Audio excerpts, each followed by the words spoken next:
Los primeros años de nuestro cristianismo no tenían ni templos, ni sitios sagrados, ni evangelios. Del año 1 al 60, que vive Pablo muere en el año 60. Fijaros lo que supone las cartas de Pablo para entrar en este retiro, que se leen todos los días en las misas. Pues bien, Pablo no conoció a Dios Cristo, no conoció los evangelios, porque no se habían escrito, y muere en el año 60. Los evangelios se empiezan a escribir a partir del año 70. ¿Y cómo Pablo expansionó la Iglesia sin tener los evangelios? Amigo, pues lo expansionó por lo cercano que estaba de los hechos, aunque él no conoció a ese Cristo, lo expansionó muchas cosas de su religión judía, de su tradición judía, y otras muchas cosas por el espíritu que llevaba dentro. Pero la Iglesia en los primeros 60 años se expansionó sin evangelios. Pero fijaros, en aquellos primeros siglos se debatió muchísimo si se debían de venerar las imágenes. Sí o no, no o sí. Y discutían imágenes e iconos. Y es el Concilio de Nicea del año 787 el que dice que los iconoclastas que eran los que estaban en que no querían que se veneraran las imágenes, dice, es herejía. Las imágenes se deben venerar porque acrecientan la fe, la devoción y es para mayor gloria de Dios. 787, Concilio de Nicea. Esto, siglo más tarde, en el siglo XVI, el Concilio de Trento lo vuelve a rectificar. La veneración de las imágenes y de los iconos. Luego, imágenes e iconos, la Iglesia admite la veneración para mayor gloria de Dios. Y esto es muy importante saberlo. Entonces, esa Iglesia que nació sin conocer el Evangelio y que se expansionó, era una Iglesia, fijaros bien, de estar en plena calle, en intemperie. ¿Dónde está la devoción popular? En la calle. Y vemos que en esa plena calle vemos cuatro, por así decirlo, 40 días, que forman unión.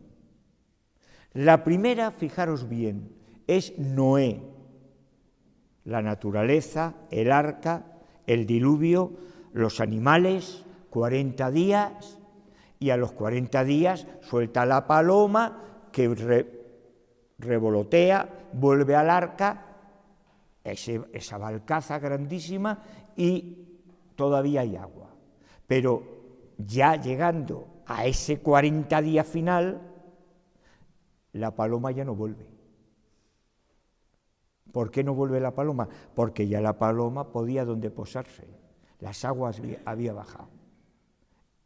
¿Veis? Diluvio, Génesis y 40 días. Los siguientes 40 días, que son importantísimos, son Moisés, nombre egipcio, salvado de las aguas, como Ramsés, Moisés, el pueblo que llevaba 40 años de esclavos con los faraones construyendo pirámides y monumentos funerarios, cruzan ya y en la península del Sinaí sube 40 días y se retira al monte Sinaí, al Sinaí. Y allí Yahvé, yo soy el que soy, le entrega la ley. Ese pueblo que vuelve de un éxodo, de estar 40 años de esclavos con los egipcios, ya tiene una partida teniendo por techo el sol y las estrellas en el Sinaí. Yo soy el que soy, la zarza ardiendo, no podía ver Moisés a ese Dios, pero oye y le da la ley.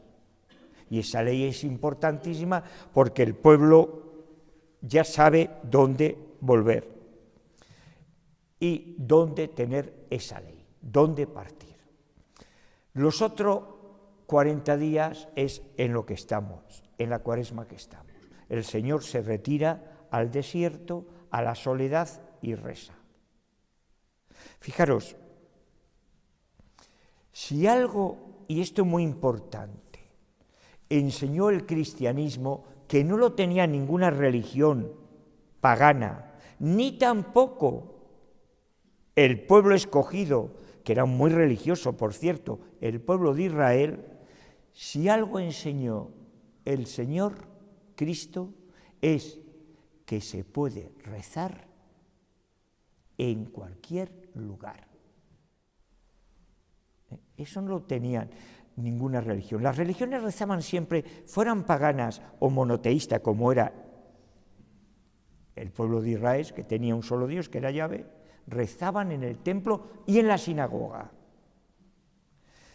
Y el Señor no era mucho de estar en el templo. Sí que sabemos que cumplía en la sinagoga aquella Sagrada Familia. Cada sábado iba a la sinagoga a cumplir, porque era tradición y era el día que tenía el pueblo judío sagrado para ellos, los sábados. Al templo sabemos que apareció algunas veces a montar la bronca, porque estaban convirtiendo el templo en una cueva de ladrones y de mercaderes, como vemos. Lo cual indica que Jesús no entendía la fe como una creencia, un conocimiento sobre Dios y las verdades religiosas. Califica como fe, esto es muy importante, el comportamiento y las verdades religiosas repleto de bondad y misericordia, y por eso mismo ejemplar que se destaca en una persona. Quiere decir, algo que en aquella gente rechinó muchísimo y cabreó muchísimo era que este Dios Cristo valoraba mucho más la esencia de esa persona, independientemente de que creyese o no creyese, pero que tuviese los valores de esa moral, de esa misericordia, de ese corazón, de ese perdón. Y claro, esto se chocaba con los que estaban todo el día metidos en el templo, que tenían de todo, porque de verdad que cumplían, pero le faltaba lo principal, el corazón, el ser bienaventurados. Por eso el Señor sube otra vez al aire libre, techo, estrella y sol, en el monte, y da las bienaventuranzas. Las bienaventuranzas, que es el corazón del decálogo del Sinaí. Hasta ahí todo claro. El Señor se encuentra con una mujer pagana. Una mujer pagana que no quería nada. Pero su bondad y su humildad de esta mujer pagana le hace acrecentar en él una atracción, en ese Dios Cristo. Y esta mujer era una mujer cananea. Ya sabéis que la civilización cananea es de las más antiguas que habían en aquellas tierras de Canaán, tierra de cananeos. Eran civilizaciones antiquísimas como fueron los egipcios, como fueron los griegos y demás. Se marchó desde allí a la comarca de Tiro. Entró en una casa no queriendo que nadie se enterase, pero no pudo pasar inadvertido. Fijaros la discreción del Señor, Una mujer que había oído hablar de él y cuya hijita tenía un espíritu inmundo, llegó enseguida y se echó a sus pies. La mujer era pagana, una fenicia de Siria, y le rogaba que echase el demonio de su hija. ¿Quién dice que no existe el demonio? El demonio juega a no existir. Él le dijo: deja que primero se sacien los hijos, porque no está bien tomar el pan de los hijos y echárselo a los perros. Fijaros aquí qué duro es el Señor. Esto hay que entenderlo, esta frase. Luego diré el sentido que tiene. Le contesta ella: Señor, también los perros debajo de la mesa comen las migajas que dejan caer los chiquillos. Él le dijo: por eso que has dicho, puedes marcharte. El demonio ha salido de tu hija. Al llegar a su casa, encontró a la chiquilla echada en la cama. El demonio se había marchado. Hay una realidad que la estamos viendo. La gente se está separando de las iglesias, no frecuentan las iglesias, se alejan del templo, salvo cosas concretizadas o algún concierto o algún patrón o alguna patrona o algún momento. Normalmente la gente está alejada de los templos, lo estamos viendo. Cananeos, son cananeos, como yo digo. Diréis, ¿por qué? Porque está viniendo en Europa un paganismo a nivel de cumplir en religión, Pero claro, lo importante para llenar los templos, pensamos, y yo soy de los que pienso, de que va a ser muy difícil que desde dentro llenemos los templos. Para llenar los templos tiene que venir de la exterioridad. Y esa exterioridad, donde están los cofrades y donde está la gente que tiene valores, pero incluso gente pagano o medio pagano o no paganos, pero que no visitan y no frecuentan los templos, pero que tienen valores, porque claro, tampoco los valores es exclusivamente de aquella persona que se come los santos o que está dentro de los templos, porque aquí estamos viendo una mujer pagana que sin embargo tiene grandes valores, entre ellos la humildad, la bondad y la fe. Esto es uno de los temas para mí muy importantes a tener en cuenta en este retiro, porque vamos a ver cómo el cofrade que vive en la intemperie, que vive en la calle, que vive en la devoción de sus imágenes, es persona que tiene fe, pero que normalmente no suelen frecuentar mucho las iglesias, salvo momentos especiales. Hay algunos que sí. Pero ese cofrade debe de ser como la mujer cananea: fe, ejemplo, humildad, moral, ética. ¿Vais viendo? El contagio exterior es el que puede, a la larga, hacer que vuelva la gente al interior de nuestros templos y de nuestras iglesias. Es un tema largo, porque ahora estamos caminando hacia todo el sentido contrario, al que se están vaciando las iglesias, pero es un tema a tener en cuenta. De nuevo queda en evidencia que para Jesús la rectitud ética, fijaros bien, se antepone al fiel cumplimiento de las creencias religiosas. Quiere decir, y esto hay que tenerlo muy en cuenta, a veces pensamos que los que están dentro de las iglesias, pues es que son los perfectos. Eso también, el pueblo judío también lo pensaba, que los escribas, los fariseos, los que cumplían la ley, claro, le faltaba lo principal, que no tenían corazón, no tenían caridad, eran unos hipócritas, vivían en algunas cosas falsamente, salían y te la armaban, Quiere decir que la gente que está dentro de la iglesia tienen que ser también gente ejemplar, porque si no son gente ejemplar y de brazos abiertos, están haciendo algo mal. No están atrayendo.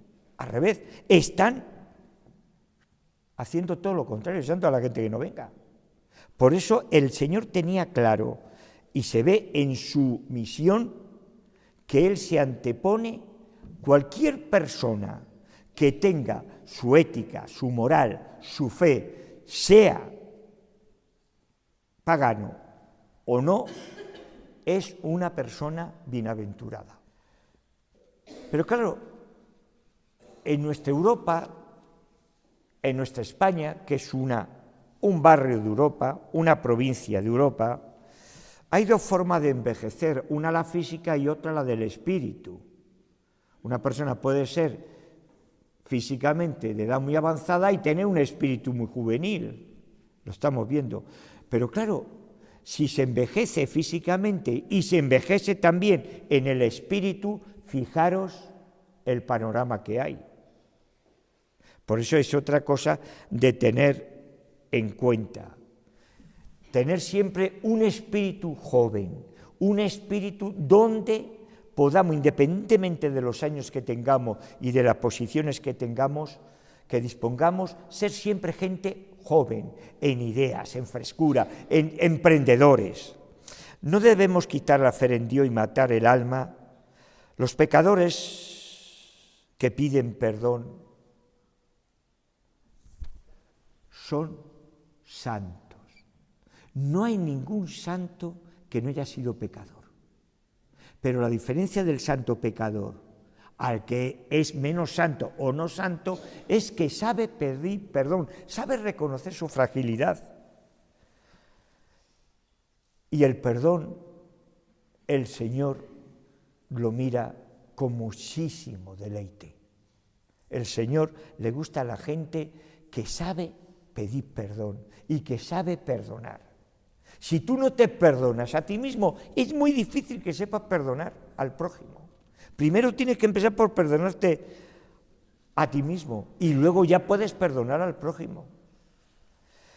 Jesús no fue un mero pensador ni un simple agitador social y por supuesto jamás dio la impresión de ser un funcionario de la religión. ¿Cómo cumplimos nosotros nuestros preceptos religiosos? ¿Como funcionarios, como métodos, con un metodismo, o lo cumplimos con corazón y siempre innovando? Fijaros, esto es muy importante, porque el Señor, que fue un predicador de caminos, sin más, y que se paraba y rezaba y encontraba cualquier momento para estar en la intimidad con el Padre. Es fundamental en nuestra Iglesia no dar la impresión de funcionarios eclesiales. Esto es lo que más daño puede hacer a una parroquia o a un sacerdote o a una persona que es religioso de verdad, porque parecemos a veces que somos funcionarios eclesiales, cuando no debe ser eso. En tiempos de Jesús, decirle a un predicador de caminos que estaba creando un gran problema en aquella sociedad, porque, claro, el problema que había era que el Señor no seguía una línea muy ortodoxa con todos aquellos intocables, el consejo del Sanedrín, los sumos sacerdotes, los fariseos, los saduceos, los publicanos. No, el Señor vino a decir todo lo contrario de lo que estaba aquella gente en cierta manera haciendo, claro. Jesús, se puede decir que Jesús fue un hombre inspirado de los que surgieron en aquel momento en el pueblo de Israel. Eso nadie lo pone en duda. Pero luego podemos ver que este Jesús inspirado, cuando viene en ese pueblo de Israel, era un pueblo que estaba en crisis. Y un tiempo donde había escasez de muchísimos valores.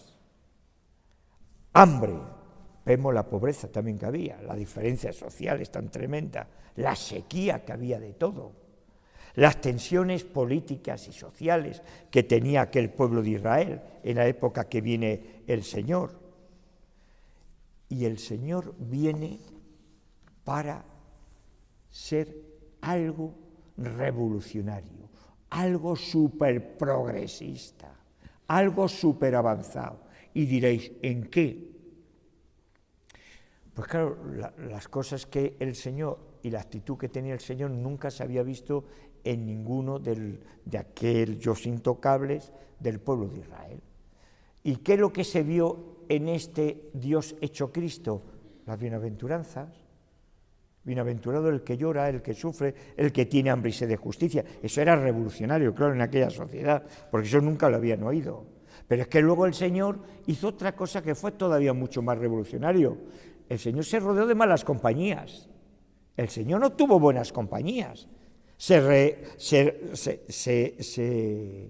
echó de amigos a un recaudador de impuestos, a un funcionario de la Hacienda, que es un Mateo, a una mujer maltratada por la vida, que la habían tratado muy mal, que había sido vendida como un objeto sexual en una caravana de esclavos, que fue la Magdalena, apóstoles de los apóstoles. Fijaros aquella gente, dice, pero ¿qué hace este que queremos que es profeta codeándose con esa gente? Con los leprosos, con los endemoniados, con la hemorroísa, con gente mal vista. ¿Os imagináis lo que tuvo para aquella sociedad que era tan cerrada y tan sumamente religiosa, porque era religioso, el pueblo de Israel era religioso?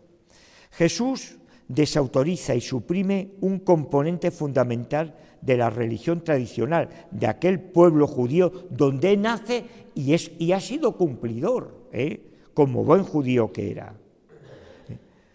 El espacio sagrado. Esto es muy importante. Estamos preocupadísimos hoy por la gente que no vienen a nuestras iglesias, que acuden, que no acuden, los espacios sagrados. El Señor rompe esos espacios sagrados. El espacio sagrado para Él no solamente es el templo, ni es la sinagoga, es un todo. Es un todo. Y Él, como ese todo, lo lleva a todos los sitios, hasta ese todo que era redención en la cruz. Pero esa exterioridad que está muy unida con nuestros cofrades, con nuestras cofradías, con nuestro sentir devocionario, es de donde debe prevalecer, fijaros bien, el gran ejemplo. El gran ejemplo debe de venir del exterior. ¿Y qué ocurre cuando en el interior no hay un ejemplo bueno? Pues el daño que se está haciendo es increíble. El daño que se está haciendo es increíble. Europa volverá a los templos siempre que en esa exterioridad y esas mucha gente que son, por así decirlo, cananeos o cananeas, tienen lo que he dicho al principio de este retiro, tienen valores. Es cierto que la nueva generación se está retirando de los templos, pero también están haciendo en esa nueva generación que no frecuenta los templos grandes valores hacia la naturaleza, en ética, evolutiva en algunas cosas. O sea, no todo es desastre, El cristianismo fue visto desde sus orígenes como una fe que merece la pena vivir, porque es también una fe por la que merece la pena morir. ¿Qué es lo que más atraía de aquellas primeras comunidades cristianas? ¿Lo habéis pensado? Porque claro, el cristianismo se empezó a expansionar sin evangelios, como he dicho. ¿Qué es lo que más traía? Eso está documentado. La fraternidad que tenían entre ellos, el buen rollo, cómo se ayudaban unos a los otros, cómo se entendían. Eso era normal. En aquel paganismo que había, eso atraía muchísimo y hacía que la gente fluyera. Pero claro, el Señor nos enseñó algo importantísimo, a rezar. Y nos lo enseñó no en un templo ni en una sinagoga. ¿Dónde enseñó el Padre Nuestro? Que es la oración por excelencia que el Señor nos enseña. En plena naturaleza, a la luz del sol y de las estrellas. El Señor no cogió a sus discípulos y lo metió en una sinagoga o lo metió en el templo. No, no, no. El Señor, como buen predicador del camino y los que le seguía, se movía por lugares, por tierras y por aldeas.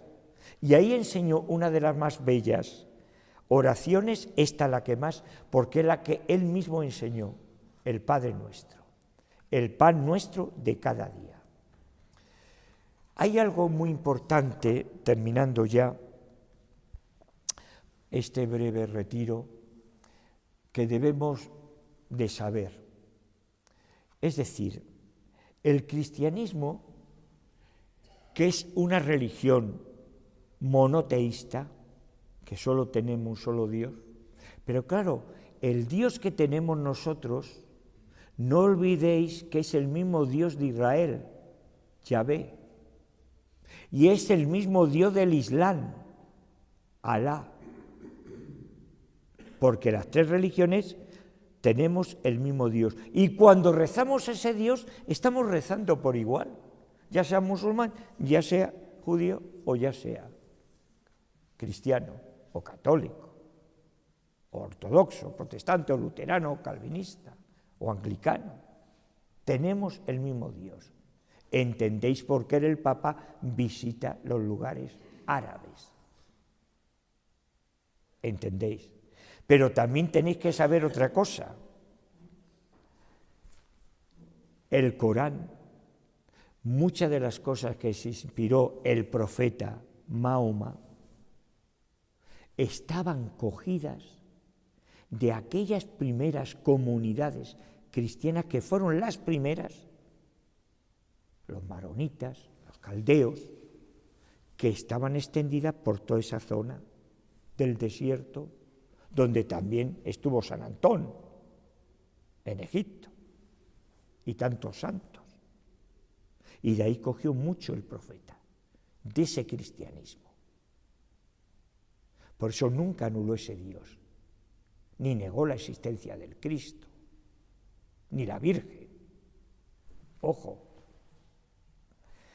Claro, cuando San Juan dice que todos estén unidos, que todas las religiones estén unidas para que todavía tengamos más fuerza y crean más en Él, el espíritu de Asís, que fue el primero que hizo, fue el Papa San Juan Pablo II, reunir en Asís, en Italia, en aquel castillo, en aquella fortaleza de San Francisco de Asís, a todas las religiones monoteístas, para rezar con el Papa San Juan Pablo II al mismo Dios, pues fue algo impensable y algo revolucionario.